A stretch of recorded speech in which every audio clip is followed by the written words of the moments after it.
ইসলামের চিকিৎসা ব্যবস্থা সম্পর্কিত একটি সংক্ষিপ্ত ও তথ্যবহুল আলোচনা করার চেষ্টা করব ইনশাআল্লাহ তাআলা। আমরা যারা দুনিয়াতে প্রেরিত হয়েছি বা দুনিয়াতে এসেছি, যতদিন আমাদের জীবন থাকবে, শ্বাস আমাদের বাকি থাকবে, ততদিন পর্যন্ত সুস্থতার সাথে সাথে অসুস্থতার মতো একটি বিষয় আমাদের সাথে ওতপ্রোতভাবে জড়িত। প্রত্যেক মানুষ আমরা জীবনে সুস্থ থাকতে চাই। সুস্থতা আমাদের জীবনের অন্যতম একটি কামনা এবং এই সুস্থ থাকার জন্য স্বয়ং বিশ্বনবী মুহাম্মদুর রাসূলুল্লাহ সাল্লাল্লাহু আলাইহি ওয়াসাল্লাম তিনি নিজেও দোয়া করতেন আল্লাহর কাছে সকাল সন্ধ্যা, আমাদেরকেও দোয়া করার জন্য বলতেন। রাসূলুল্লাহ সাল্লাল্লাহু আলাইহি ওয়াসাল্লাম ওই ব্যক্তির জন্য দুনিয়ার সবটুকু সুসংবাদ দিয়েছেন যেই লোকটা মান আসবাহা মিনকুম আমিনান ফি সিরবিহি ওয়া মুআফান ফি জাসাদিহি ইনদাহু কুতু ইয়াউমিহি, যেই লোক সকালে উপনীত হয়, সকাল ভোর করে, সকালবেলা হয় এমত অবস্থায় যে পরিবার নিরাপদে আছে, শারীরিক সুস্থতার সাথে, ওই ব্যক্তির কাছে ওই দিনের খাদ্য সামগ্রীও মজুদ আছে। তাহলে সে মনে করতে পারে ফাকান্নামা হিজাত লাহুদ দুনিয়া, পুরা দুনিয়াটা আল্লাহ তাআলা তাকে দিয়ে দিয়েছেন। সুবহানাল্লাহি বিহামদিহি। যে ব্যক্তি সকালবেলা উপনীত হয় যে তার পরিবার নিরাপদে আছে, নিজে সুস্থ আছেন এবং ওই দিনের খাবার আছে শুধুমাত্র, ওই ব্যক্তি মনে করতে পারে দুনিয়াটা তাকে দিয়ে দেয়া হয়েছে। সুবহানাল্লাহি বিহামদিহি। সুস্থতা কত বড় নিয়ামত! যে ব্যক্তি অসুস্থ তাকে জিজ্ঞেস করলে আমরা তার সর্বোত্তম উত্তর খুঁজে পাব। অথবা আমরা যখন অসুস্থ হই তখন আমরা অনুভব করতে পারি যখন সুস্থ ছিলাম সেই সময়টুকুর সাথে অসুস্থতার সময়টুকু কেমন যাচ্ছে। সেজন্য রাসূলুল্লাহ সাল্লাল্লাহু আলাইহি ওয়াসাল্লাম তিনি বলতেন সালুল্লাহাল আফওয়া ওয়াল আফিয়া, তোমরা আল্লাহর কাছে ক্ষমা প্রার্থনা করো, ক্ষমা চাও এবং সুস্থতা কামনা করো। একদিকে বললেন তোমরা ক্ষমা চাও আত্মিক সুস্থতার জন্য, আপনি ক্ষমা চাইলে আল্লাহ তাআলার পক্ষ থেকে ক্ষমা পেলে আমাদের আত্মার পরিশুদ্ধি হবে। সাথে বললেন ওয়াল আফিয়া, তার মানে তোমাদের দৈহিক সুস্থতাও আল্লাহর কাছে তোমরা চাও। ফা ইন্না আহাদান লাম ইউতা বা'দাল ইয়াকিন খায়রাম মিনাল আফিয়া, তোমাদের কোনো মানুষকে, কোনো ব্যক্তিকে দেয়া হয় নাই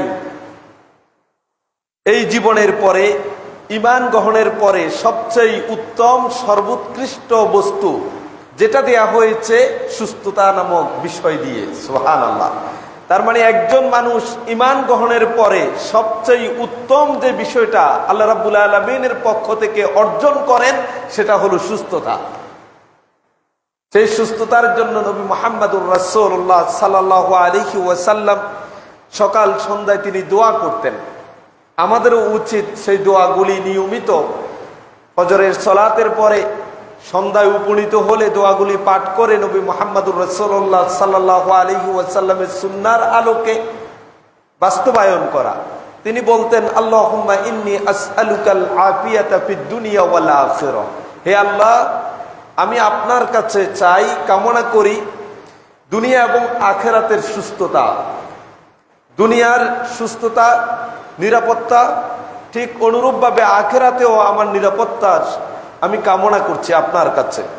আল্লাহুম্মা ইন্নী আসআলুকাল আফওয়া ওয়াল আফিয়াতা ফি দীনি ওয়া দুনিয়ায়া ওয়া আহলি ওয়া মালি, হে আল্লাহ আমি আপনার কাছে কামনা করছি ক্ষমা এবং আমার দ্বীনি বিষয়ে, আমার দুনিয়াবি বিষয়ে, আমার পরিবার, আমার সম্পদ, সর্ব অবস্থায় আমি নিরাপত্তা আপনার কাছে চাই। আমি যাতে কোনো বিপদে না পড়ি, আমার শারীরিকভাবে যেমন অসুস্থতা বোধ না হয়, আমার সম্পদ যাতে নিরাপদে থাকে, পরিবার পরিজন যাতে সুস্থ থাকে, কোনো বিপদ মুসিবত যাতে তাদেরকে পেয়ে না বসে, সেইটাই আপনার কাছে আমি চাই। আর কি বলতেন, আল্লাহুম্মাস্তুর আওরাতি, হে আল্লাহ আমার পাপগুলি অপরাধগুলিকে আপনি গোপন করে রাখুন। ওয়া আমিন রাওয়াতি, এবং আমার যত ভয় ভীতি আছে, ভয়ের বিষয় আছে, সবগুলি আপনি নিরাপত্তা দিয়ে ডেকে দেন, নিরাপদ করে দেন। আমার ভয়, আমার ভীতি আমার মধ্যে আপনি রাখবেন না, এটাকে দূর করে নিরাপত্তা দিয়ে আমাকে আবৃত করে নেন।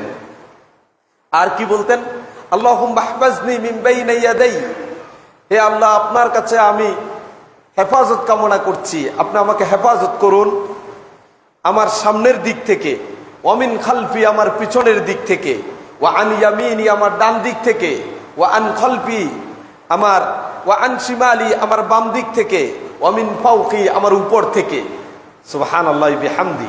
রাসূলুল্লাহ সাল্লাল্লাহু আলাইহি ওয়াসাল্লাম আল্লাহর কাছে হেফাজত চাচ্ছেন, আল্লাহ যাতে বিশ্বনবী মুহাম্মদুর রাসূলুল্লাহ সাল্লাল্লাহু আলাইহি ওয়াসাল্লামকে হেফাজত করেন, তার সামনের পিছনের ডান বাম উপর। সর্বশেষ কি বললেন, ওয়া আউযু বিআযমাতিকা আন ইগতালা মিন তাহতি, আমি যাতে জমিনে ভূমিধসের শিকার না হই, জমিনে যাতে ডেবে না যাই, সেটার জন্য আপনার মর্যাদার কাছেও আমি আশ্রয় চাই। সম্মানিত দিনী ভাইয়েরা, এই অংশটুকু থেকে আমরা বুঝতে পারলাম একজন মানুষ সুস্থ থাকবে এবং রবের কাছে সুস্থতা কামনা করবে, এটা নবী মুহাম্মদুর রাসূলুল্লাহ সাল্লাল্লাহু আলাইহি ওয়াসাল্লামের শিখানো সুন্নাহ। তথাপিও আমাদের মনে রাখা উচিত, এই চলার পথে, এই ছোট্ট জীবনে সুস্থতার সাথে সাথে অসুস্থ হব আমরা, এটা আমাদের তাকদিরে যার যেভাবে লিপিবদ্ধ করা আছে, পরীক্ষাকরণের লক্ষ্যে এটা মুখোমুখি আমাদেরকে হতে হবে। প্রত্যেক ব্যক্তি তার জীবনে দুঃখ কষ্টের সাথে সাথে রোগ ব্যাধিও তাকে পেয়ে বসে, আর এই রোগ ব্যাধির মাধ্যমে আল্লাহ তাআলা তাকে পরীক্ষা করতে চান। এটা প্রত্যেক ইমানদার এবং যারা কাফের, মুসলিম নন মুসলিম যারা আছে, সকলের জীবনেই এরকম বিপদ আপদ রোগ ব্যাধি এসে থাকে। সবচেয়ে মজার ব্যাপার হলো, আমরা যখন অসুস্থ হই, সেই অসুস্থতার সময়ে আমাদের করণীয় কি? সুস্থতার যেমনিভাবে আমাদের জীবনে অত্যন্ত গুরুত্বপূর্ণ একটা কামনীয় বিষয়, যেটা আমরা প্রত্যাশা করতে পারি, এত কিছু প্রত্যাশার পরেও আমাদের জীবনে কখনো না কখনো অসুস্থতা পেয়ে বসবে। সেক্ষেত্রে ইসলামের নির্দেশনাটা আমাদের প্রতি কি রয়েছে, আজকের এই আলোচনায় সে প্রসঙ্গটুকু তুলে ধরার চেষ্টা করবো ইনশাআল্লাহ তাআলা। সম্মানিত দিনী ভাইয়েরা, আপনারা জানেন অসুস্থতা দু ধরনের হতে পারে। একটা হচ্ছে আত্মিক অসুস্থতা, আপনার অন্তরের রোগে আক্রান্ত হয়েছেন। অন্তরের রোগ কি কি হতে পারে, যেমন হিংসা, বিদ্বেষ, গীবত, পরনিন্দা, পরচর্চা, অন্যের কোনো কিছু ভালো না লাগা, এইসব ইত্যাদি বিষয়গুলি, তাওহীদ এবং আল্লাহর একত্ববাদ, রাসূলুল্লাহ সুন্নাহ, এই সকলের বিষয়ে সংশয় সন্দেহ যদি আপনার মধ্যে বিরাজ করে, তাহলে বুঝতে হবে আপনার অন্তর রোগ আক্রান্ত হয়েছে। তাহলে আত্মিক এই রোগ বা অন্তরের এই ব্যাধির ক্ষেত্রে আপনার চিকিৎসাটা একরকম হবে, আবার দৈহিক যেই অসুস্থতা বোধ আমরা করছি, সেটার জন্য আরেক ধরনের চিকিৎসার মুখোমুখি আপনাকে হওয়া লাগবে। কিন্তু কুরআনুল কারীমে এই দুইটি রোগের কোনো ব্যবধান তৈরি করেননি। আল্লাহ তাআলা সুস্পষ্টভাবে একটি ঘোষণা দিয়েছেন, ইয়া আইয়ুহান নাস, হে মানব জাতি, ক্বাদ জাআতকুম মাউইযাতুম মির রাব্বিকুম, তোমাদের রবের পক্ষ থেকে তোমাদের কাছে এক সুন্দর উপদেশ এসেছে। ওয়া শিফাউল লিমা ফিস সুদূর, এবং তোমাদের অন্তরের রোগগুলির ব্যাপারে শিফা, চিকিৎসা হিসেবে তোমাদের কাছে আগমন করেছে। ওয়া হুদাম ওয়া রাহমাতাল লিল আলামিন, এবং হেদায়েত হিসেবে এসেছে, বিশ্ববাসীর জন্য রহমত এসেছে। তাহলে সেই যেই বস্তু মহামূল্যবান উপদেশ, চিকিৎসা, পাশাপাশি হেদায়েত এবং রহমত বিশ্ববাসীর জন্য, সেটা কি? সেটা হলো মহাগ্রন্থ আল কোরআন। আল্লাহ সুবহানাহু ওয়া তাআলা সূরাত ইউনূসের 57 নম্বর আয়াতে বললেন, এই মহাগ্রন্থ আল কোরআন মানবতার জন্য চিকিৎসা হিসাবে প্রেরিত হয়েছে। যেমনিভাবে হেদায়েত দিয়ে থাকেন, যেমনিভাবে এই কোরআন মানুষকে সৎ উপদেশ দেন, এবং মুমিনদের জন্য রহমত স্বরূপ কাজ করে, অনুরূপভাবে মহাগ্রন্থ আল কোরআন মানুষের আত্মিক বেদির পাশাপাশি তার দৈহিক বেদিতেও কার্যকর ভূমিকা পালন করে। সেটা আমরা দেখার চেষ্টা করব ইনশাআল্লাহ তাআলা। সূরা বনী ইসরাঈলের 72 নম্বর আয়াত আল্লাহ তাআলা আবার বললেন, ওয়া নুনাজ্জিলু মিনাল কুরআনি মা হুয়া শিফাউন ওয়া রাহমাতুল লিল মুমিনিন। আমি কোরআনকে অবতীর্ণ করেছি, আল্লাহ সুবহানাহু ওয়া তাআলা কোরআন অবতীর্ণ করেছেন। এই কোরআন মা হুয়া শিফা, যেটা হলো চিকিৎসা। কোরআন আমাদের সকলের জীবনের রোগ ব্যাধি থেকে চিকিৎসা দেয় বলে আল্লাহ তাআলা এই আয়াত অংশ বললেন।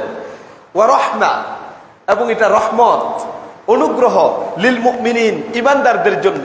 ওয়ালা ইয়াজিদুজ জালিমিনা ইল্লা খাসারা, আর যারা জালেম, যারা অত্যাচারী, তাদের জন্য এই কোরআন চিকিৎসাও না, রহমতও না, বরং তাদের পথভ্রষ্টতা এবং ক্ষতিগ্রস্ততা আরো বৃদ্ধি পেতে থাকে।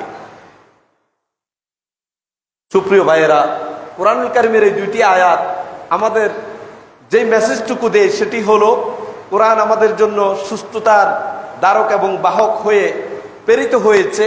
যেমনিভাবে কোরআন আমাদেরকে জান্নাতের পথ দেখান, আর এই সুস্থতা যেমনিভাবে আমাদের আত্মিক সুস্থতার জন্য কার্যকর। কোরআন তেলাওয়াত করলে, আল্লাহর জিকির করলে, তাহলে আমাদের অন্তর ভালো হয়ে যায়। অন্তরের যেই রোগ ব্যাধি এগুলি আস্তে আস্তে দূরীভূত হয়, ঈমানি চেতনা বৃদ্ধি পেতে থাকে।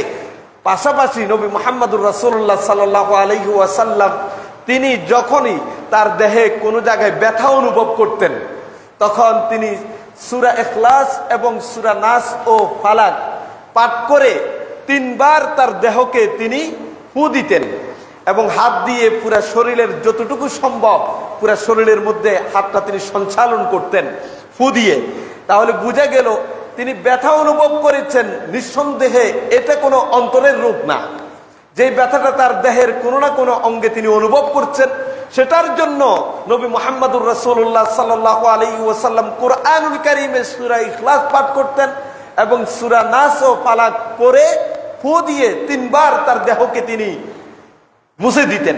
এ থেকে আমরা বুঝতে পারলাম কোরআনুল কারীম যে কথা আমাদেরকে অব্যর্থভাবে বললেন যে কোরআন মুমিনদের জন্য রহমত, হেদায়েত এবং চিকিৎসার স্বরূপ প্রেরিত হয়েছে, নাজিল হয়েছে। আসুন আমরা এই কোরআনের দ্বারস্থ হব এবং কোরআন দিয়ে আমাদের চিকিৎসা নেওয়ার জন্য আমরা চেষ্টা করব। পাশাপাশি নবী মুহাম্মদুর রাসূলুল্লাহ সাল্লাল্লাহু আলাইহি ওয়াসাল্লাম কি বলে দেখুন। আবু দারদা রাদিয়াল্লাহু তাআলা আনহু থেকে বর্ণিত, তিনি বলেন রাসূলুল্লাহ সাল্লাল্লাহু আলাইহি ওয়াসাল্লাম বলেছেন, ইন্নাল্লাহা আনজালাদ দাআ ওয়াদ দাওয়া। আল্লাহ তাআলা রোগ যেমন নাজিল করেছেন, ঠিক সেই রোগের ঔষধও তিনি এই পৃথিবীতে অবতীর্ণ করেছেন। সুবহানাল্লাহ। এমন কোন রোগ নেই যেই রোগের কোনো চিকিৎসা জমিনে আল্লাহ তাআলা প্রেরণ করেননি। সেই ঔষধ প্রতিষেধক সৃষ্টি হয়নি, এটা মনে করার কোনো সুযোগ নেই। হ্যাঁ, হতে পারে সেটা আমরা অনুভব করতে পেরেছি, আবিষ্কার করতে পেরেছি। আমাদের চিকিৎসা বিজ্ঞান হয় সক্ষম হয়েছে সেই রোগের চিকিৎসার যত মূল মন্ত্র আছে এগুলিকে আবিষ্কার করার, অথবা ব্যর্থ হয়েছে। কিন্তু রাসূলুল্লাহ সাল্লাল্লাহু আলাইহি ওয়াসাল্লাম তিনি বললেন যে ইন্নাল্লাহা আনজালাদ দাআ ওয়াদ দাওয়া। আল্লাহ তাআলা এই পৃথিবীতে রোগ যেমন সৃষ্টি করেছেন, অনুরূপভাবে তিনি রোগের ওষুধও তিনি সৃষ্টি করেছেন। ওয়া জাআলা লিকুল্লি দাইন দাওয়া। প্রত্যেক রোগের জন্য ওষুধ রয়েছে, প্রত্যেক রোগের জন্য ওষুধ নির্ধারণ করা হয়েছে। ফাতাদাউ, সুতরাং তোমরা যখনই অসুস্থতা অনুভব করবা তখন তোমরা চিকিৎসা গ্রহণ করবা। আবু দাউদের 3864 নম্বর হাদিসে এই হাদিসটুকু বিবরণে এসেছে। তাহলে আমরা এখান থেকে বুঝতে পারি কোরআনুল কারীম যেমনিভাবে আমাদের অন্তরের রোগের দূরকরণের জন্য কার্যকর ভূমিকা রাখেন, পাশাপাশি আমাদের দৈহিক যত রোগ আছে সেক্ষেত্রেও ভূমিকা পালন করেন। পাশাপাশি রাসূল সাল্লাল্লাহু আলাইহি ওয়াসাল্লামের এই হাদিস থেকেও আমরা বুঝতে পারি প্রত্যেক রোগের জন্য ঔষধ রয়েছে। সে ওষুধটা কেমন হতে পারে সেই বিবরণ একটু পরে আমরা বলার চেষ্টা করব। আরেকটি হাদিস শুনুন। আন সাদ ইবনে ওয়াক্কাস রাদিয়াল্লাহু তাআলা আনহু, সাদ ইবনে ওয়াক্কাস রাদিয়াল্লাহু তাআলা আনহু থেকে বর্ণিত, তিনি বলেন যে আমি অসুস্থ হয়েছিলাম। অসুস্থ হওয়ার পরে আতানি রাসূলুল্লাহ সাল্লাল্লাহু আলাইহি ওয়াসাল্লাম, রাসূলুল্লাহ সাল্লাল্লাহু আলাইহি ওয়াসাল্লাম আমার নিকটে আসলেন, ইয়াউদুনি, আমাকে সেবা শুশ্রূষা করার জন্য, আমাকে দেখতে রাসূল আমার বাড়িতে আসলেন।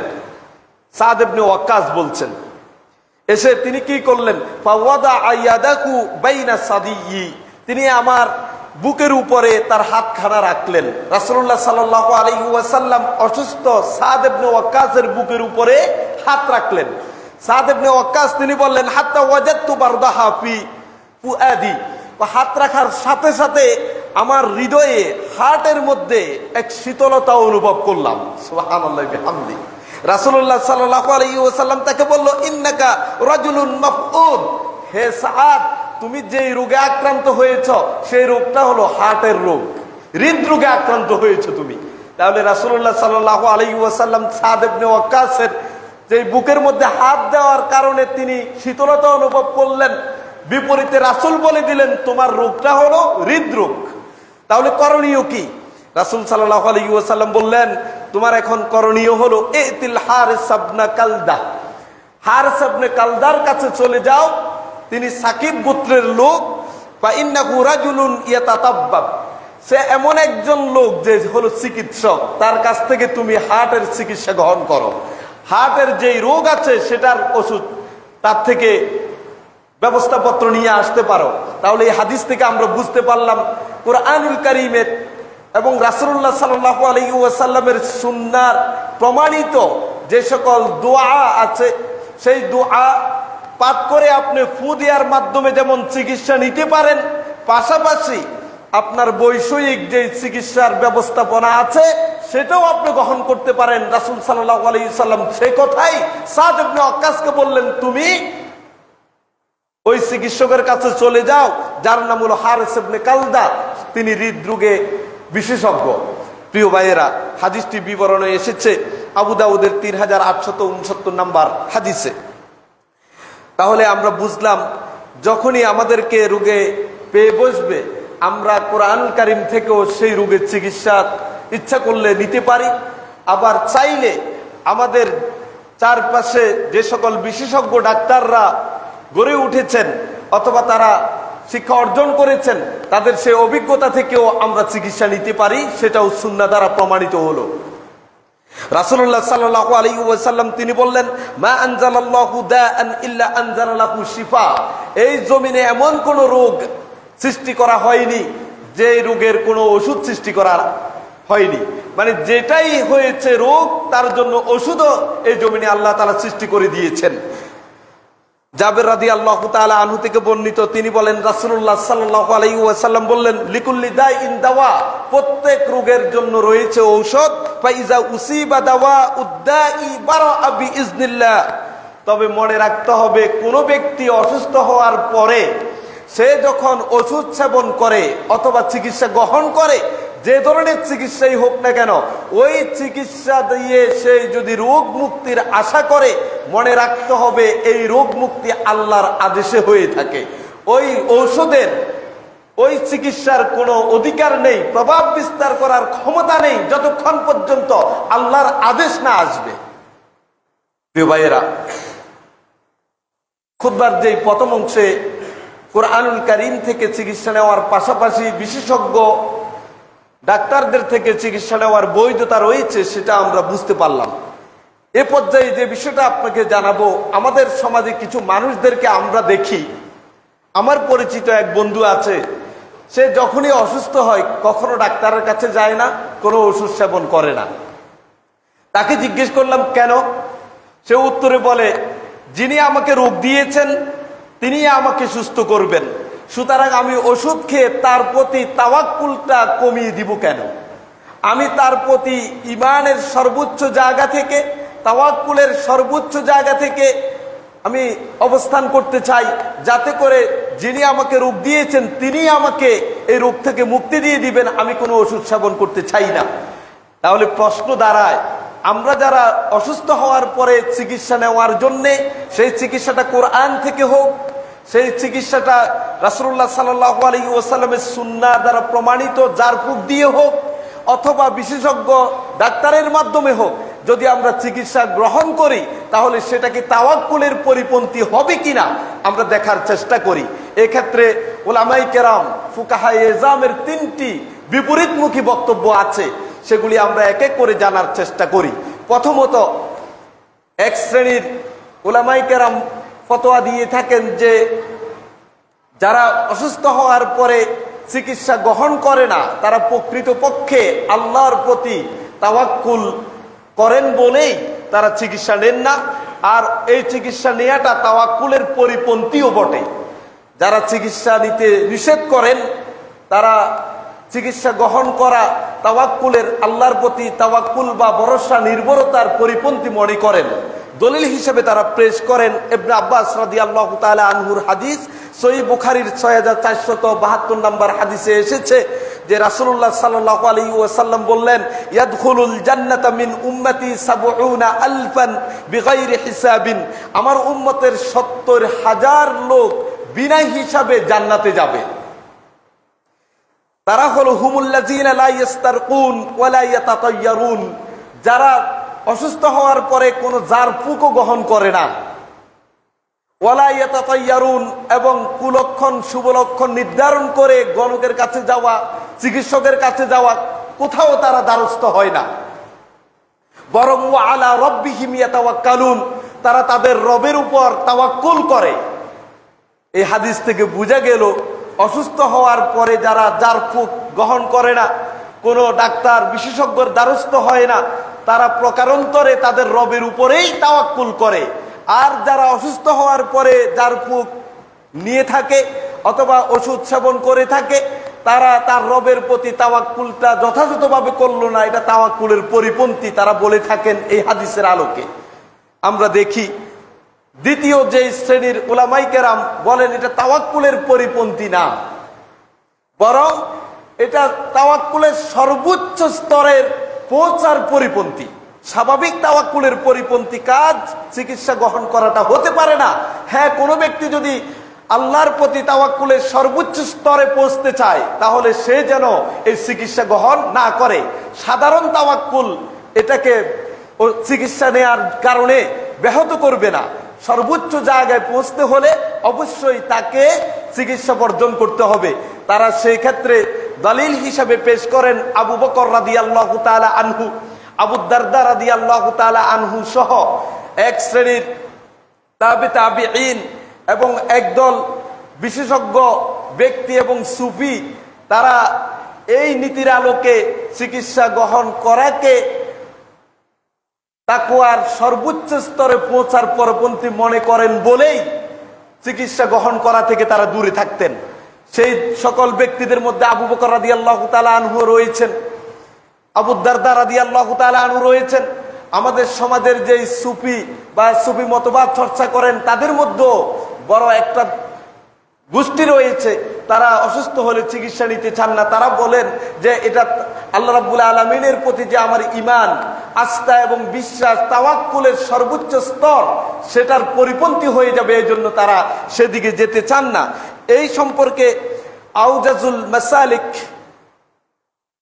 কিতাবুল জামি'এর বায়ানু তুআলিজুল মারিদ অধ্যায়ে ৬ষ্ঠ খণ্ডের ৩১০ থেকে ৩১১ নম্বর পৃষ্ঠায় বিস্তারিতভাবে তুলে ধরেছেন যারা অসুস্থ হলে চিকিৎসা গ্রহণ থেকে বিরত থাকেন, তাওয়াক্কুলের সর্বোচ্চ স্তরে পৌঁছার পরিপন্থী মনে করে সেই সকল বিবরণ সেখানে তুলে ধরেছেন।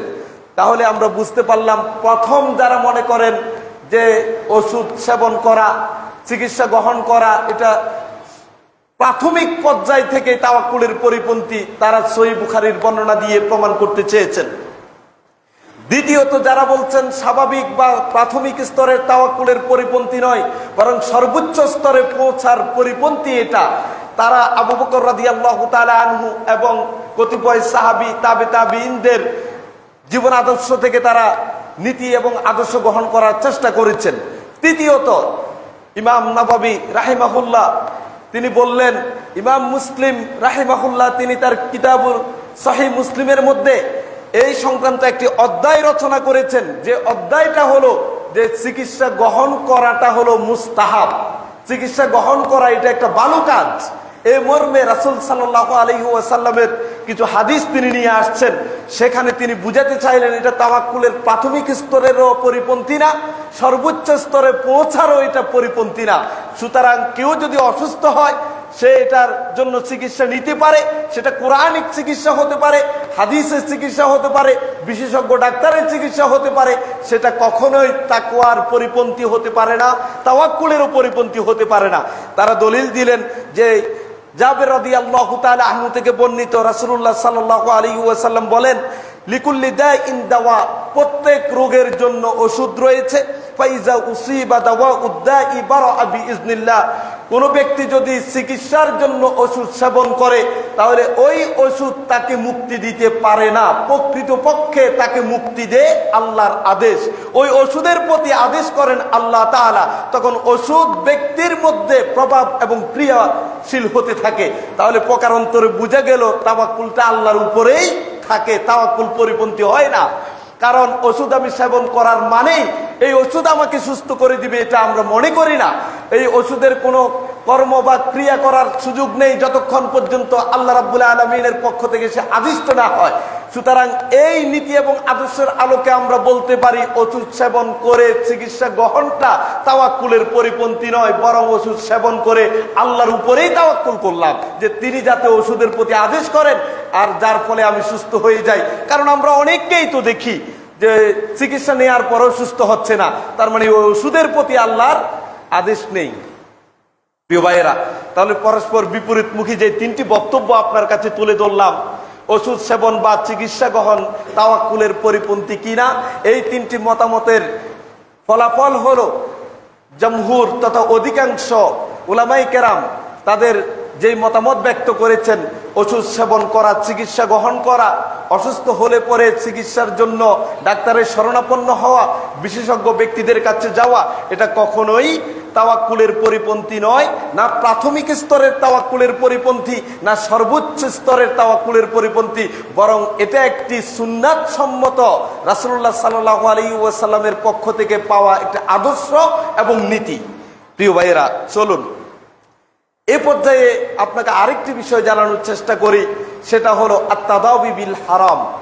আমরা যেই চিকিৎসা গ্রহণ করি সেই চিকিৎসা হারাম বস্তু দিয়ে চিকিৎসা নেওয়া যাবে কিনা, এই ফতোয়াটা আমরা অনেক জায়গায় মুখোমুখি হই। আমি আপনাদেরকে আজকে বিস্তারিতভাবে জানান দেওয়ার চেষ্টা করব। হারাম বলতে ধরুন মদ যেমন হারাম, মদের ব্যাপারে আল্লাহ তাআলা কোরআনে বললেন কি যে এর মধ্যে কিছু উপকারও আছে, উপকার আছে।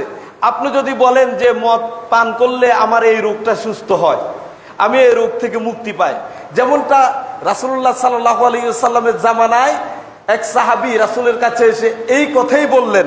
হাদিসটা শুনুন। আন আলকামা ইবনে ওয়াইল আন আবিহি, আলকামা ইবনে ওয়াইল রাদিয়াল্লাহু তাআলা আনহু থেকে বর্ণিত, তিনি তার পিতা থেকে বর্ণনা করেছেন। তার পিতা উল্লেখ করছেন যে এক লোক নবী সাল্লাল্লাহু আলাইহি ওয়াসাল্লামকে জিজ্ঞাসা করলেন যে ইয়া রাসূলুল্লাহ, মদের ব্যাপারে আপনার দৃষ্টিভঙ্গি কি? মদ দিয়ে কি আমি চিকিৎসা নিতে পারবো কিনা, মানে এটা তো হারাম বস্তু, এটা দিয়ে আমি আমার রোগ মুক্তির জন্য সেবন করার সুযোগ আছে কিনা? রাসূলুল্লাহ সাল্লাল্লাহু আলাইহি ওয়াসাল্লাম ফানাহাহু, তাকে নিষেধ করলেন, না এটা তুমি ব্যবহার করতে পারবা না, এটা হারাম। সুম্মা সাআলাহু, আবারও তাকে জিজ্ঞেস করলো, ইয়া রাসূলুল্লাহ, কেন এটা খেলে তো আমার অমুক রোগটা ভালো হয়, এটা উপশম হয়, আপনি একটু অনুমতি দিলে অসুবিধা কি, আমি তো সুস্থতা বোধ করি। ফানাহাহু, কোনা তিনি নিষেধ করলেন, তুমি এই হারাম দিয়ে চিকিৎসা নিতে পারবা না। ফাকিলা লাহু, এরপরে লোকটা রাসূল সাল্লাল্লাহু আলাইহি সাল্লামকে লক্ষ্য করে বললেন, ইয়া নবী আল্লাহ, হে আল্লাহর নবী, ইন্নাহা দাওয়াউন, আপনি কেন নিষেধ করছেন? এটা তো আমার রোগ মুক্তি দেয়, আমি এটা অসুস্থ হওয়ার পরে যদি খাই, সেবন করি, তাহলে আমি সুস্থতা অনুভব করি, আপনি আমাকে নিষেধ করেন কেন? রাসূল সাল্লাল্লাহু আলাইহি ওয়াসাল্লাম বললেন, লা, কখনো না, ওয়ালাকিন্নাহা দাউন, এটা তোমার ওষুধ হতে পারে না, বরং এই মদ তোমার হচ্ছে রোগ, এটা নিজেই একটা রোগ, ব্যাধি, তাহলে এটা তোমাকে সুস্থ করে কেমনে? কি বোঝা গেল? হারাম বস্তু দিয়ে আপনি চিকিৎসা নিতে পারবেন না, এই হাদিস এটাই প্রমাণ করলো। চলুন আবু দারদা রাদিয়াল্লাহু তাআলা আনহু থেকে বর্ণিত, তিনি বলেন রাসূলুল্লাহ সাল্লাল্লাহু আলাইহি ওয়াসাল্লাম বলেছেন, ইন্নাল্লাহা আনজালাদ দাউ ওয়াদ দাওয়া, আল্লাহ তাআলা এই জমিনে রোগ যেমন সৃষ্টি করেছেন, সেই রোগের প্রতিষেধকও তিনি সৃষ্টি করে দিয়েছেন। এমন কোন রোগ নাই যে রোগের প্রতিষেধক, চিকিৎসার জন্য ওষুধ তিনি সৃষ্টি করে দেননি। লিকুল্লি দাইন দাওয়া, প্রত্যেক রোগের জন্য ওষুধ রয়েছে। ফাতাদাউ, সুতরাং তোমরা ওষুধ গ্রহণ করো। রাসূল সাল্লাল্লাহু আলাইহি সাল্লাম বললেন, তোমরা ওষুধ গ্রহণ করো, তবে ওয়ালা তাদাউ বিল হারাম, হারাম দিয়ে চিকিৎসা গ্রহণ করো না। আগের হাদিস, সাহাবী সুজা রাসূল সাল্লাল্লাহু আলাইহি সাল্লামকে জিজ্ঞেস করলেন, ইয়া রাসূলুল্লাহ, মদ খাওয়ার অনুমতি দেন, মদ খেলে আমি এই রোগ থেকে মুক্তি পাই, আপনি আমাকে নিষেধ করেন কেন? রাসূল সাল্লাল্লাহু আলাইহি সাল্লাম তাকে সুস্পষ্টভাবে বলে দিলেন, মদ খাওয়ার পরে যদি তোমার রোগ মুক্তি হয় বলে মনেও হয়, তুমি মনে রেখো এটা তোমার রোগ মুক্তির জন্য তৈরি করা হয়নি, এটা নিজেই একটা রোগ, নিজেই একটা ব্যাধি, এটা তোমাকে চিকিৎসা করে কেমনে? এই হারাম দিয়ে তুমি চিকিৎসা গ্রহণ করতে পারো না। তাহলে বোঝা গেল হারাম বস্তু দিয়ে চিকিৎসা গ্রহণ করা বৈধ না। এই দুটি হাদিস আমাকে এই কথাটুকুই প্রমাণ করে দেয়। কিন্তু বিপরীতে উলামায়ে কেরামের এবং মুহাদ্দিসিনে ইজামের বিশাল একটা দল রয়েছে যে হারাম বস্তু দিয়ে প্রয়োজনে, যখন হালাল বস্তু দিয়ে চিকিৎসা নেওয়ার মতো আর কোনো সুযোগ নেই, অভিজ্ঞ মুসলিম ডাক্তার যদি আপনাকে বলে যে আপনার এই চিকিৎসা শুধুমাত্র এই জিনিস দ্বারাই সম্ভব, যে জিনিসটা আদৌ হালাল না, তখন আপনাকে এই রোগ থেকে মুক্তি পাওয়ার জন্যে হারাম বস্তু সাময়িকভাবে গ্রহণ করার অনুমোদন ইসলামে দেয় কিনা, সে প্রসঙ্গে কোনো দলিল পাওয়া যায় কিনা আমরা একটু দেখি। চলুন, আনাস ইবনে মালিক রাদিয়াল্লাহু তাআলা আনহু থেকে বর্ণিত, তিনি বলেন, আন্না নাসান মিন উরাইনা, উরাইনা গোত্রের কিছু লোক রাসূল সাল্লাল্লাহু আলাইহি ওয়াসাল্লামের কাছে আগমন করলেন মদিনায়। ফাজিতাউহা, মদিনায় যখন তারা আসলেন, আসার পরে মদিনার বাহির থেকে মদিনায় প্রবেশ করলেন, নতুন পরিবেশে আবহাওয়াতে আসায় তাদেরকে অসুস্থতায় পেয়ে বসেছে, জ্বরে আক্রমণ করেছে। তাদের আবহাওয়াটা তাদের সাথে সামঞ্জস্যপূর্ণ না হওয়ায় তারা অসুস্থ হয়ে পড়লেন, দুর্বল হয়ে গেলেন। তখন ওই উরাইনা গোত্রের লোকগুলিকে রাসূল সাল্লাল্লাহু আলাইহি ওয়াসাল্লাম বললেন, হে মদিনায় আগমনকারী উরাইনা গোত্রের লোকেরা, শুনে রাখো, ইন শি'তুম আন তাখরুজু ইলা ইবিলিস সাদাকা, যদি তোমরা চাও তাহলে ওই কুবা মসজিদের কাছে, মসজিদে কুবার কাছে, মদিনা থেকে প্রায় 10 কিলোমিটার দূরে, সেখানে যে কুবা মসজিদ আছে তার পাশেই একটা উটের কি আছে, উট রাখার উট থাকে আর কি, সেখানে উটের, আমরা এটাকে কি বলি, যেখানে এগুলিকে লালন পালন করে, সেখানে উট আছে, তোমরা সেই উটের জায়গায় চলে যাও, গিয়ে তাদের ফাসারিবু, তোমরা সেখানে গিয়ে, ফাতাসরাবু, তোমরা সেখানে গিয়ে উটের পান করো, ফাতাসরাবু মিন আলবানিহা ওয়া আবওয়ালিহা, দুধ এবং উটের পেশাব পান করো। মদিনায় আগমন করছে উরাইনা গোত্রের লোকেরা, মদিনার বাহির থেকে আসার কারণে তাদেরকে জ্বরে আক্রমণ করেছে, দুর্বল হয়ে গেছে, সেই পরিবেশের সাথে তারা চলতে পারছেন না।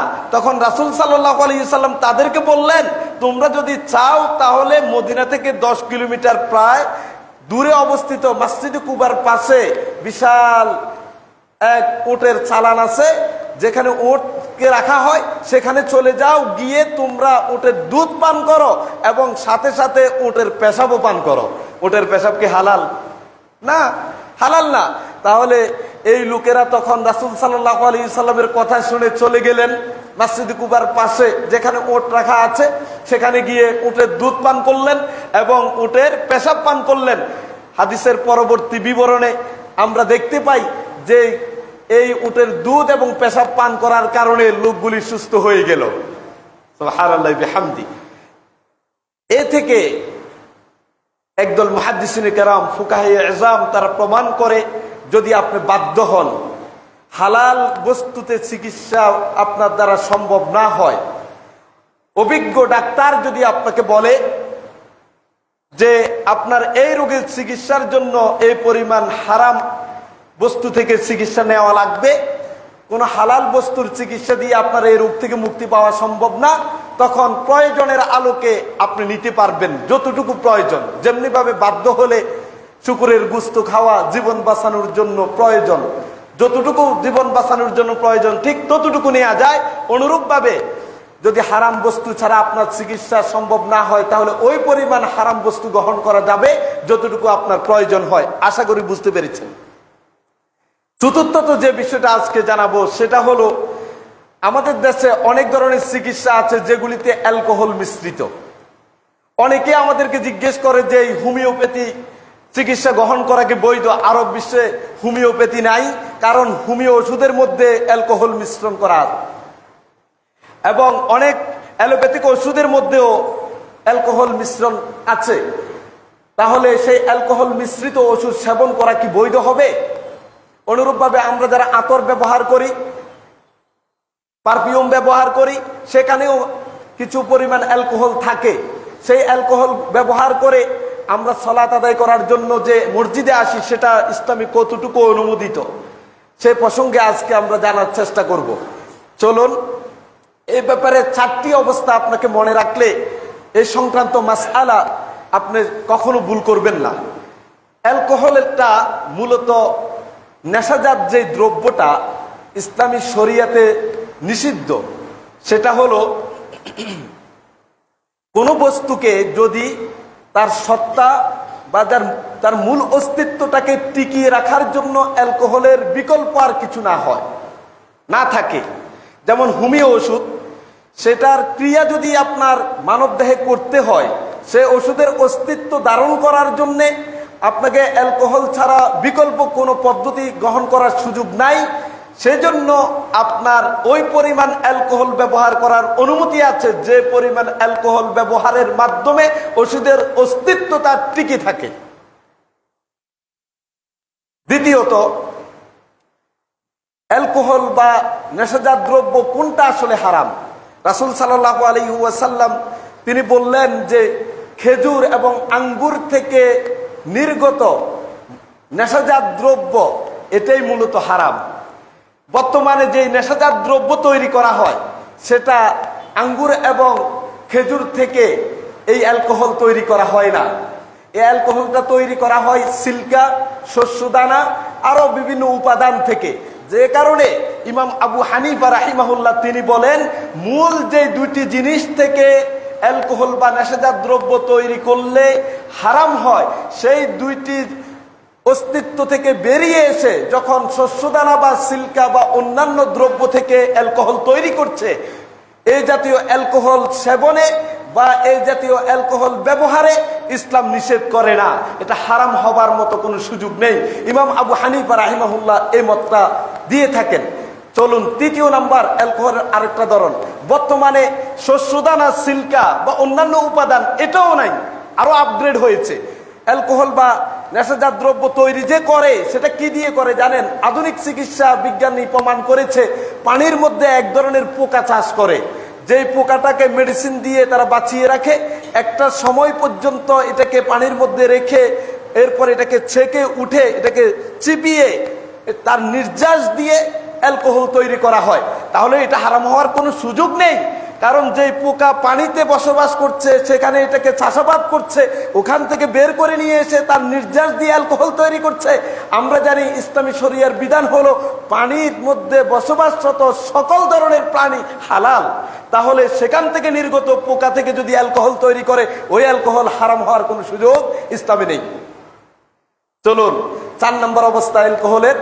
4 নম্বর অবস্থা হলো, যদি কোনো মদ সেটা খেজুর থেকেই করেছে বা আঙ্গুর থেকে করেছে, যেটা হারাম হওয়ার জন্য যথেষ্ট।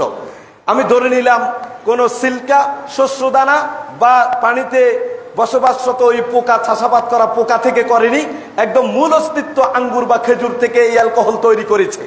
কিন্তু ওই অ্যালকোহল বা মদটা, নেশাজাত দ্রব্যটার যদি মূল অস্তিত্ব নষ্ট হয়ে যায়, তার সত্তা যদি পরিবর্তন হয়ে যায়, তখন আর এটা মদের বিধান থাকে না। যেমন সকল ফুকাহায়ে কেরাম একমত, মদ যখন শিরকাতে পরিণত হয়, শিরকা বুঝেন তো, শিরকাতে পরিণত হয়ে যায়, তখন আর মদের হুকুম ওই আঙ্গুর বা খেজুর থেকে নির্গত অ্যালকোহলের মধ্যে বিধান থাকবে না, বিধান অন্যটা হয়ে যাবে। সিরকা পান করা, সিরকা গ্রহণ করা এটা বৈধ, যদিও এটা একটা সময় মত ছিল, যখন তার অস্তিত্ব বিলুপ্ত হয়ে সিরকায় রূপ নেয় তখন আর এটা অ্যালকোহল থাকে না। আশা করি বুঝতে পেরেছেন। এই চারটা অবস্থার কোন অবস্থায় আমাদের চিকিৎসা বিজ্ঞান প্রয়োগ করে? বর্তমান আধুনিক এই যুগে যে অ্যালকোহল হোমিও ওষুধে প্রয়োগ করছে, অথবা অ্যালোপ্যাথিক ওষুধে প্রয়োগ করছে, অথবা আমরা যে স্প্রে করি, অথবা আতর গ্রহণ করি, অথবা পারফিউম আমরা নিয়ে থাকি, সেগুলিতে শুধুমাত্র পানিতে চাষ করা ওই পোকাগুলির নির্যাস নিয়ে অ্যালকোহলটা তৈরি করছে। সুতরাং ইসলামী শরিয়া এই ধরনের অ্যালকোহলকে হারাম মনে করে না। আশা করি বুঝতে পেরেছেন। চলুন, রাসূলুল্লাহ সাল্লাল্লাহু আলাইহি ওয়াসাল্লামের জামানায় সুন্নাহর আলোকে তিনি কি কি চিকিৎসা গ্রহণ করতেন সেটা থেকে আমরা কিছু বোঝার চেষ্টা করব, যদিও সময় আমাকে সুযোগ দিবে না শেষ করার জন্য। তার এক নম্বর হলো, রাসূল সাল্লাল্লাহু আলাইহি ওয়াসাল্লাম যখনই অসুস্থ হতেন তখন তিনি ঝাড়ফুঁক দিতেন কোরআন কারীমের আয়াতগুলি পাঠ করে, এবং রাসূল সাল্লাল্লাহু আলাইহি ওয়াসাল্লামের সুন্নায় প্রমাণিত বিশুদ্ধ দোয়াগুলি পাঠ করে তিনি ঝাড়ফুঁকের মাধ্যমে নিজেও চিকিৎসা গ্রহণ করতেন এবং সাহাবায়ে কেরামকে চিকিৎসা নিতে বলতেন। আমাদের প্রতি এই নির্দেশনাটা আছে।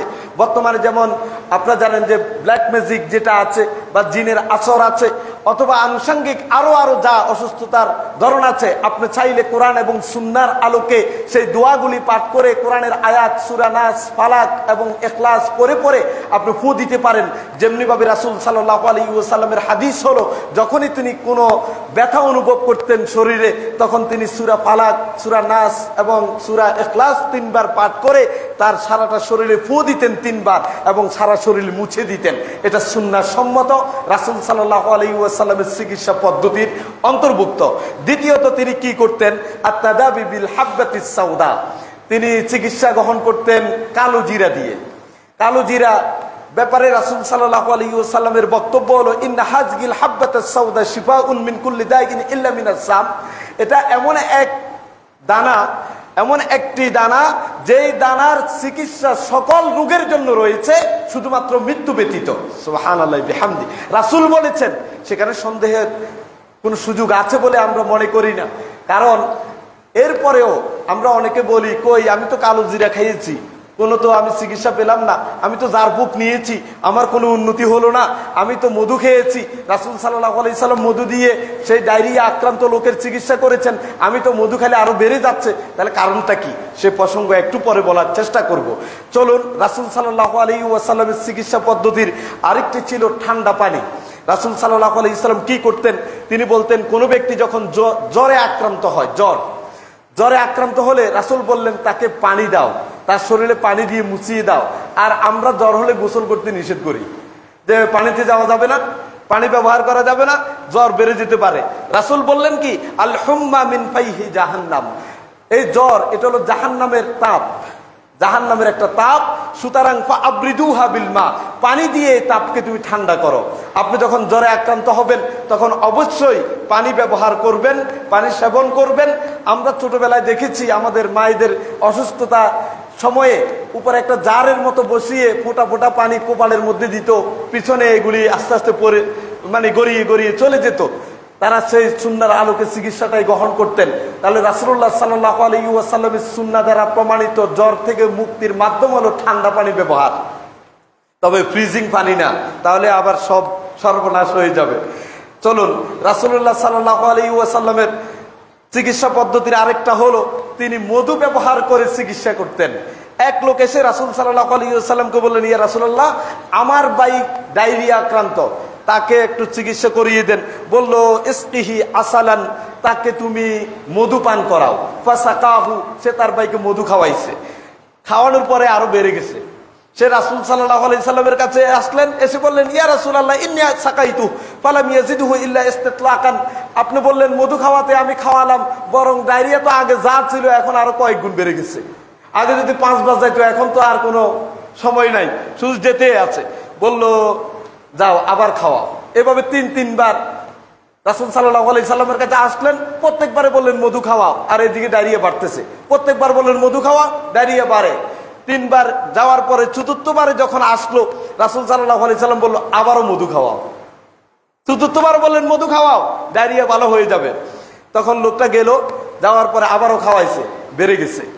রাসূল সাল্লাল্লাহু আলাইহি সাল্লাম বলল, শোনো, সাদাকাল্লাহ ওয়া কাযাবা বাতনা আখিক, আল্লাহ সত্য বলেছেন যে মধুর মধ্যে চিকিৎসা আছে, তাহলে এটা ভুল হওয়ার কথা না, মিথ্যা হওয়ার কথা না, বরং তোমার ভাইয়ের পেটে মিথ্যা কথা বলছে।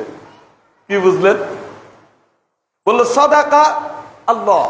আল্লাহ তাআলা কুরআনুল কারীমে বললেন মধু সেবন করলে সুস্থতা পাওয়া যায়।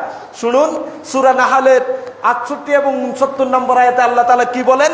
ওয়া আওহা রাব্বুক ইলান নাহলি, যে আপনার রব মৌমাছির কাছে ওহী করেছেন, প্রত্যাদেশ করেছেন যে আনিত্তাখিজি মিনাল জিবালি বুয়ুতা ওয়া মিনাশ শাজারি ওয়া মিম্মা ইয়ারুশুন।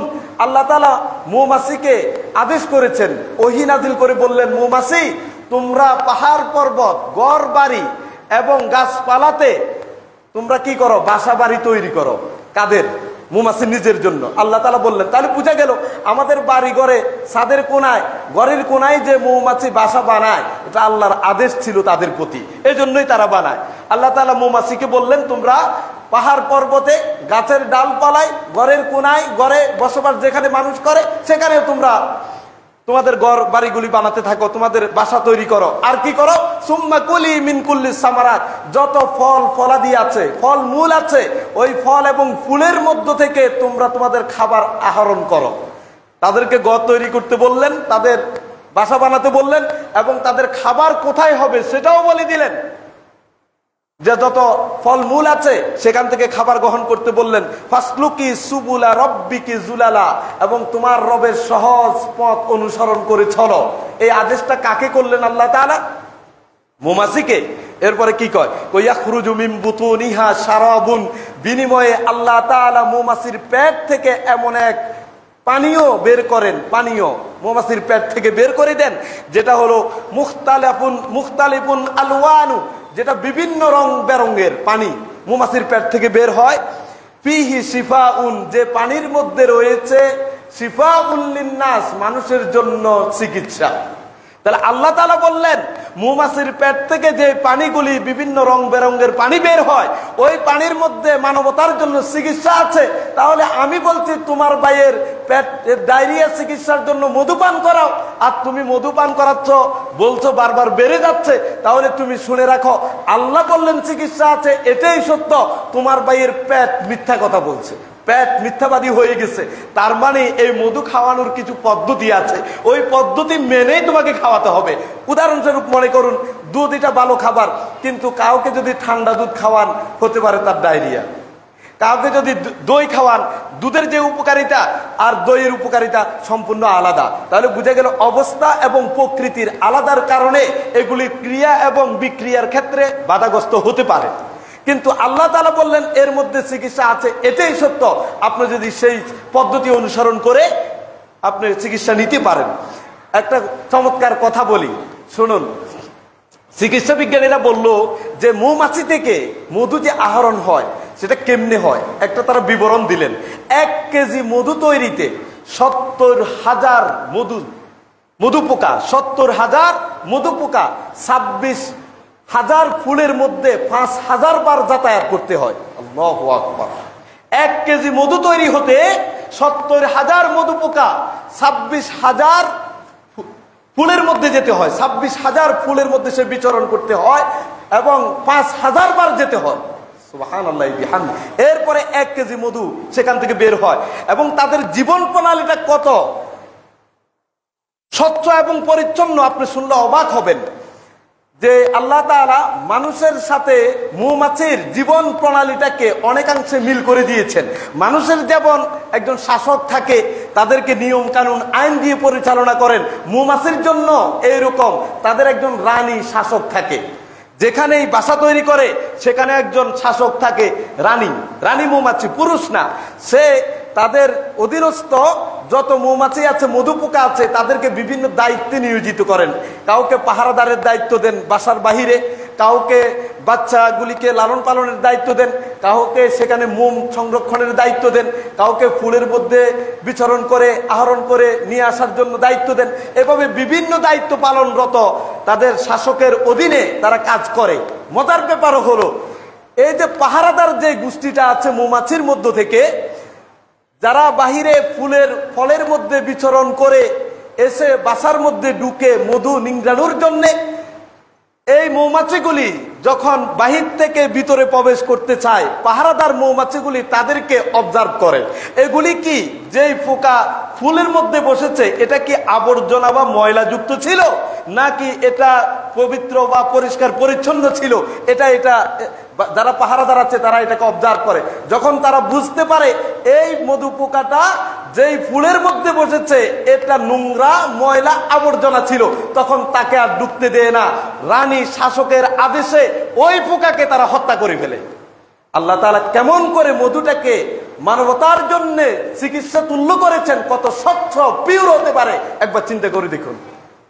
সেটা দিয়ে যদি আপনি চিকিৎসা গ্রহণ করেন, তাহলে রাসূলুল্লাহ সাল্লাল্লাহু আলাইহি সাল্লামের সুন্নাহর আলোকে আপনি সুস্থ হবেনই, এটাই সত্য। চলুন এরপরে চলে আত-তাদাবি বিল কামাআতি মিনাল মান্নি। এই ছত্রাক চিনেন কিনা, ব্যাঙের ছাতা। রাসূল সাল্লাল্লাহু আলাইহি সাল্লাম ব্যাঙের ছাতা দিয়ে, ব্যাঙের ছাতা আমরা যে আমাদের রাস্তাঘাটে বা যেখানে স্যাঁতস্যাঁতে জায়গা আছে, বর্তমানে যেটাকে আমরা মাশরুম বলছি, এইগুলি দিয়ে কিন্তু চিকিৎসা করতেন রাসূল সাল্লাল্লাহু আলাইহি সাল্লাম। সেই জামানা তো আর মাশরুম চাষ হতো না। এই ব্যাঙের ছাতার পানি এটাকে মানে নিংড়িয়ে, এটাকে একদম পিষে পানি বের করে সেটা যদি আপনি চোখের মধ্যে লাগান, চোখের যে কোনো রোগ থেকে আপনি মুক্তি পেয়ে যাবেন। আবু হুরায়রা রাদিয়াল্লাহু তাআলা আনহু তিনি বললেন, আমার একটা দাসী ছিল, যে দাসী রাতকানা। আমি তখন ব্যাঙের ছাতা এটাকে নিয়ে এসে এটাকে পিষলাম, তার পানি বের করে আমার ওই দাসীর চোখের মধ্যে প্রতি রাতে দিতাম।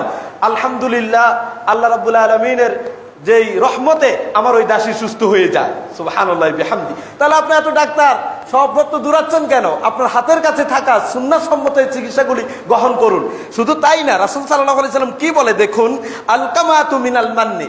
ওই যে এই ব্যাঙের ছাতাটা হলো বনি ইসরাইলদেরকে যে আল্লাহ তাআলা আকাশ থেকে খাবার দিতেন, মান্না এবং সালোয়া, ব্যাঙের ছাতাটা ওই মান্নারই একটা অংশ। আল্লাহু আকবার। মাশরুম, সেটা দিয়ে আপনি চোখের চিকিৎসা নিতে পারেন। এবং রাসূল সাল্লাল্লাহু আলাইহি ওয়াসাল্লাম তিনি বললেন যে ওয়ামা হুয়া শিফাউল লিল আইন, এই ব্যাঙের ছাতা বা ছত্রাক এটা মানুষের চোখের রোগের জন্য চিকিৎসা। চলুন আর কি দিয়ে, আত-তাদাবি বিল কুহুল, যেই সুরমা লাগিয়ে আপনি চিকিৎসা গ্রহণ করতে পারবেন। রাসূল সাল্লাল্লাহু আলাইহি ওয়াসাল্লামের একটা সুরমাদানি ছিল, সেটা তিনি প্রতিদিন রাতে সুরমাদানি ব্যবহার করে তারপর ঘুমাতে যেতেন। তাহলে আমরাও সুরমাদানি ব্যবহার করলে কি হবে দেখুন। রাসূল সাল্লাল্লাহু আলাইহি সাল্লাম বলছেন, ইকতাহিলু বিল উসমুদ ফাইন্নাহু ইয়াজলুল বাসার ওয়া ইউমবিতু শা'r। সুবহানাল্লাহ। কয় তোমরা ইসমুদ নামক যেই খনিজ পাথর, আর এটা হলো আমরা যেটাকে সুরমা বলছি, ওই পাথরটা তোমরা ব্যবহার করো, কারণ ইয়াজলুল বাসার, এটা চোখে ব্যবহার করলে চোখের দৃষ্টিশক্তি বেড়ে যায়। অয়ম্বিতু শা'r, এবং চোখের পাতার যেই চুলগুলি আছে এগুলি গজাতে থাকে। এটা রাসূল সাল্লাল্লাহু আলাইহি ওয়াসাল্লাম নিয়মিত এই চিকিৎসা গ্রহণ করতেন। আর কি করতেন তিনি করতেন আত-তাদাবি বিল আজওয়া, আজওয়া খেজুর খেতেন। আজওয়া খেজুর এখন আমাদের চারপাশে অ্যাভেলেবেল পাওয়া যায়।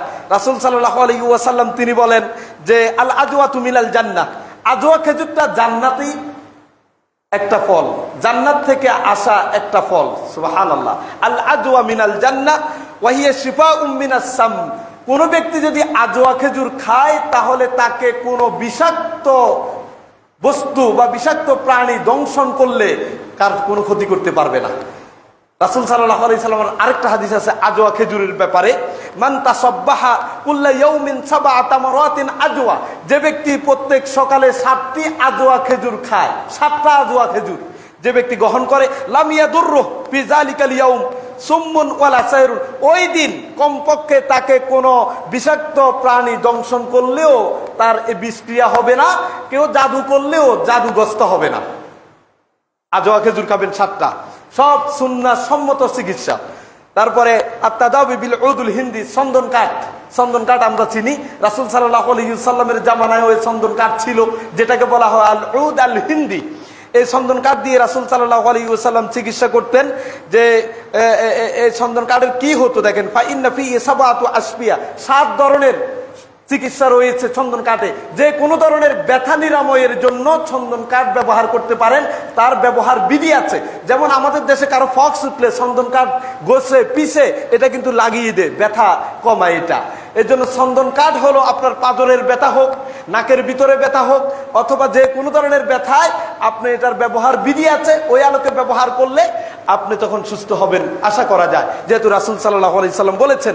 এরপরে হলো রাসূল সাল্লাল্লাহু আলাইহি সাল্লাম মা উ জমজম, জমজমের পানি দিয়ে চিকিৎসা নিতে বললেন। কারণ জমজমের পানি যদি কেউ পান করে, আসমানের নিচে জমিনের উপরে সবচেয়ে বরকতময় পানি হলো জমজমের পানি, এর চেয়ে উত্তম কোনো পানি হতে পারে না। রাসূল সাল্লাল্লাহু আলাইহি ওয়াসাল্লাম তিনি বললেন ওয়া শিফাউম মিনাস সুকুম, এই জমজমের পানি হলো তাবৎ সকল রোগের চিকিৎসা। তারপরে লবণ দিয়ে চিকিৎসা নিতেন রাসূল সাল্লাল্লাহু আলাইহি সাল্লাম। আজগুবি মনে হচ্ছে, তাই না, যে যেগুলি আপনাদের কাছে শোনাচ্ছি, এত বড় বড় বিশেষজ্ঞ ডাক্তাররা শত শত হাজার হাজার টাকা ফি নিয়ে প্রেসক্রিপশন লেখে, সেখানে রাসূল সাল্লাল্লাহু আলাইহি সাল্লামের যুগে তো এই বিশেষজ্ঞ ডাক্তার সর্বমহলে ছিল না। তখন কিন্তু এই সকল সুন্নাহ আলোকে চিকিৎসায় সাহাবায়ে কেরাম গ্রহণ করতেন, সুস্থ হয়েছেন। আজকে আমাদের ঈমান তাওয়াক্কুল ওই পর্যায়ে না থাকার কারণে, অথবা সেই ব্যবস্থাপনার পদ্ধতিগুলি যথাযথভাবে আমরা অনুসরণ না করার কারণে হচ্ছে না। একটা কথা বলেই শেষ করব, শুনুন। আলী রাদিয়াল্লাহু তাআলা আনহু থেকে বর্ণিত, রাসূল সাল্লাল্লাহু আলাইহি সাল্লাম বলেন যে একবার রাসূল সাল্লাল্লাহু আলাইহি সাল্লাম রাতের বেলা নামাজ পড়তেছিল। হঠাৎ যখন তিনি হাতটা জমিনে রাখলেন, সিজদায় যাবেন, তখন একটা বিচ্ছু এসে তার হাতের মধ্যে দংশন করছে।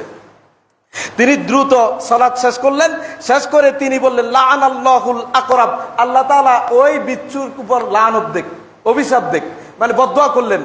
বদদুয়া করে বললেন মা তাদাউ মুসাল্লিয়ান ওয়ালা গায়রা আও নাবিয়ান ওয়া গায়রা, যে বিচ্ছু নবীদেরকেও ছাড়ে না, নামাজীদেরকে পর্যন্ত ছাড়লো না। আমি তো নামাজ পড়তেছি, কোনো বর্ণনা আসছে আমি তো একজন নবী, আমাকেও কামড় দিতে সে কি করলো না, কার্পণ্য করলো না, সুতরাং আল্লাহ লানত করুক তার উপরে, তাকে বদদুয়া দিচ্ছেন। এরপরে কি করলেন, সুম্মা দাআ বিমিলহিন ওয়া মাইন, তিনি তার পরিবারকে বললেন এই লবণ নিয়ে আসো আর এক পেয়ালা পানি নিয়ে আসো।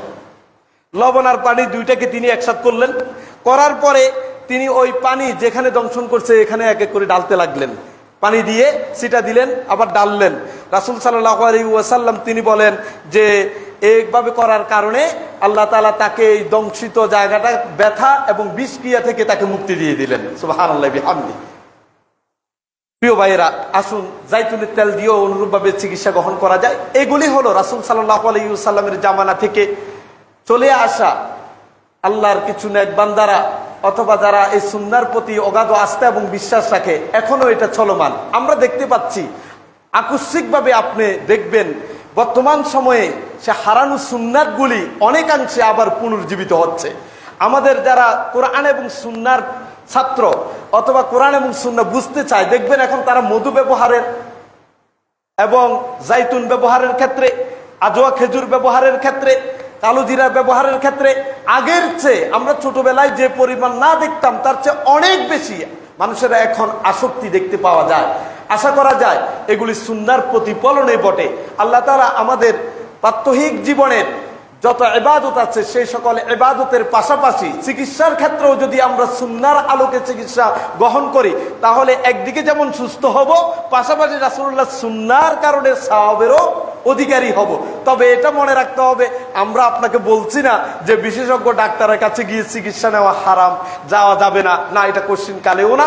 আমরা শুরুতেই একটি হাদিস শুনিয়েছি, রাসূল সাল্লাল্লাহু আলাইহি ওয়াসাল্লাম তার সাহাবীকে বলল তুমি হৃদরোগে আক্রান্ত, সুতরাং ওই হারিস ইবনে কালাদা তিনি হৃদরোগের বিশেষজ্ঞ, তার কাছে চলে যাও, তার থেকে তুমি চিকিৎসা নাও। আপনি সেই চিকিৎসাও নিতে পারেন। তবে চিকিৎসা গ্রহণের ক্ষেত্রে হারাম বস্তু দিয়ে চিকিৎসা নেওয়া যাবে কিনা সে প্রসঙ্গে আপনার কাছে তুলে ধরেছি, এবং এই চিকিৎসা গ্রহণ কি তাওয়াক্কুলের পরিপন্থী কিনা সেটাও তুলে ধরেছি, এবং অ্যালকোহল মিশ্রিত যেই ওষুধগুলি আছে সেগুলি গ্রহণ করা সুযোগ আছে কিনা সে প্রসঙ্গ কথা বলার জন্য চেষ্টা করেছি। আল্লাহ তাআলা আজকের এই আলোচনা থেকে আমাদেরকে কিছু বুঝে শুনে সুন্নাহর আলোকে চিকিৎসা গ্রহণ করার তৌফিক দান করুন। সুবহানাকাল্লাহুম্মা ওয়া বিহামদিকা আশহাদু আল্লা ইলাহা ইল্লা আনতা আস্তাগফিরুকা ওয়া আতুবু ইলাইক।